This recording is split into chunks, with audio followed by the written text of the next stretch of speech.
അപ്പോൾ ഇന്നത്തെ നമ്മുടെ റെസിപ്പി പുട്ട് കൊണ്ട് അവലൂസ് പൊടി ഉണ്ടാക്കുന്നതാണ് കേട്ടോ. അപ്പോൾ അവലൂസ് പൊടി ഉണ്ടാക്കാനായിട്ട് ഞാൻ ബാക്കി വന്ന പുട്ട് ഇവിടെ എടുത്ത് വെച്ചിട്ടുണ്ട്. ഇത് ആദ്യം തന്നെ മിക്സിയുടെ ജാറിലോട്ട് ഇട്ടിട്ട് ജസ്റ്റ് ഒന്ന് ക്രഷ് ചെയ്തെടുക്കുന്നുണ്ട്. ഇനി ഒരു ചീനച്ചട്ടി ചൂടാക്കാൻ വയ്ക്കാം. ഈ ചീനച്ചട്ടി ഒന്ന് ചൂടായി വരുമ്പോൾ നമ്മൾ അടിച്ചു വെച്ചിരിക്കുന്ന പൊടിയുണ്ടല്ലോ, അത് ഇതിലോട്ട് ആഡ് ചെയ്ത് കൊടുക്കാം കേട്ടോ. ഫ്ലെയിം ലോ ആക്കി വയ്ക്കാൻ മറക്കരുത്.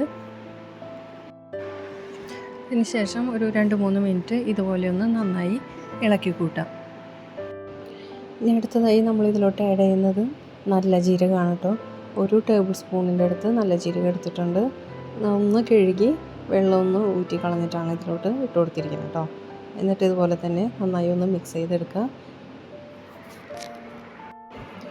ഇനി 1-2 മിനിറ്റ് ഇതുപോലെ ഒന്ന് നന്നായി ഇളക്കിയതിന് ശേഷം ഇനി ആഡ് ചെയ്ത് കൊടുക്കുന്നത് എള്ളാണ് കേട്ടോ.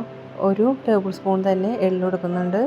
അതും അതുപോലെ തന്നെ നന്നായി കഴുകി വെള്ളമൊക്കെ ഒന്ന് ഡ്രെയിൻ ചെയ്ത് കളഞ്ഞിട്ടാണ് ഇട്ട് കൊടുക്കുന്നത്. ഇനി എല്ലാം കൂടെ നന്നായി ഒന്ന് മിക്സ് ചെയ്തെടുക്കാം.